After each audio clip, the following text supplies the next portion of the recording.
Hello and welcome back to the 816 and 660 podcast. I'm your host, Joe Ramos, and today we'll be going over the dominating win against the Seattle Seahawks this past Sunday. You know, it was really interesting. The Seahawks were coming in, they were warming up without their shirts on, trying to flex their muscles.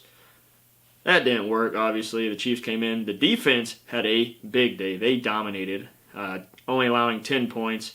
You know, the touchdown that they gave up late in the game, I believe, was a trash time touchdown, so I don't really compare that. I would say it's more of a 24-3 win rather than a 24-10. You know, it's just end of the game touchdown kind of thing. But you know what? It is what it is. A good dominating win by the defense. And also, mistake-free football by the Chiefs. It was nice to see. No fumbles on the day, no interceptions. Pat was, I believe, 16 for 28, 224 yards, 2 passing touchdowns. And let me tell you about this rushing touchdown.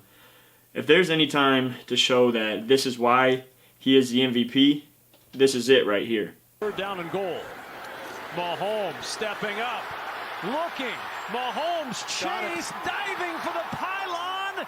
Patrick Mahomes. Anyways, Patrick Mahomes, that scramble for the touchdown was just amazing. It really showed why he is an MVP candidate every year. You know, he was looking for an open pass, saw nothing, saw that he could get the edge on Brooks, the Seattle Seahawks linebacker, and he was able to get the edge a little bit and plants his hand down to give himself maybe an inch of space to be able to dive for the pylon, and he touched it. You don't have to always cross a goal line, but he was smart enough to know he just had to get the ball on the pylon to score a touchdown, and what an athletic play it was. You know, I was at the game.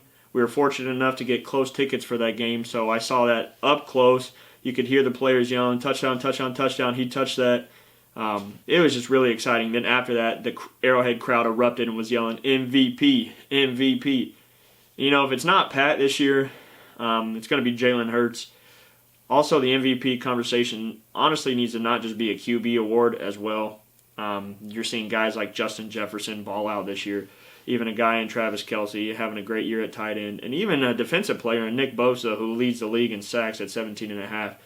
So, yeah, it needs to open up a little bit more, but I believe the front runner this year is Patrick Mahomes. He's had a couple slip-ups with the interceptions in past games and past weeks, but they're starting to play really clean football when they need to. Guys are starting to step up big. Kadarius Toney got himself a touchdown on the day. It was kind of a little touch pass to him. Looked like he fumbled it around a little bit, got control, juked a couple of guys out. That was cool to see. It was electric in Arrowhead when that happened. Trav had a big day, 6 receptions, 113 yards. He had a big reception at one point for about 40 yards. I was like, get in, I need that touchdown for fantasy. But then Pat ended up running for that touchdown, so that was more points, you know. It's nice having him as my quarterback for fantasy. Anyways, good day. Juju was only targeted 3 times, but you know, we worked with that. Isaiah Pacheco got himself 58 yards on the day. Our rushing game is starting to open up a little bit more. McKinnon scored another touchdown. He's just been unreal these last 4 weeks, being able to put the, catching out of the backfield on his back. Just a big playmaker. He doesn't look too big on the field, but then when he lowers his shoulder, it shows how much power and drive he really has. So our running back by committee, I'm typically not big on that. But if it's working, why go away from it? But yeah, it's just exciting to see this team coming together, getting hot at the right time. And it's going to be interesting to see how this coming week works out. Because the Bills play the Bengals. The Chiefs are playing the Broncos, obviously.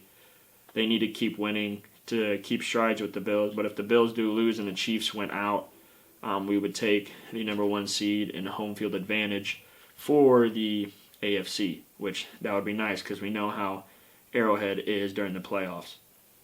Now, it would be interesting to see Patrick Mahomes play a playoff game on the road. He hasn't done that yet. So to see how he reacts to a hostile crowd somewhere else, most likely, if it is somewhere else, it'll be in Buffalo. So that'll be interesting to see in the coming weeks. But with the Broncos coming to town, I want to talk about a little bit. I believe it's going to be a Super Bowl for them because they had just fired their head coach, Nathaniel Hackett. A lot of people said the Chiefs were going to be in trouble with Nathaniel Hackett as head coach and Russell Wilson. And it sucks to see my second favorite quarterback ever growing up, Russell Wilson. He's struggling a little bit. he has just as many touchdowns this year as he has bathrooms in his house. It's not good. 12 touchdown passes this late in the year.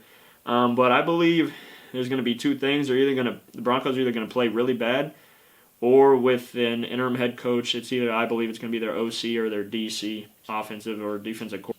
It'll be interesting to see.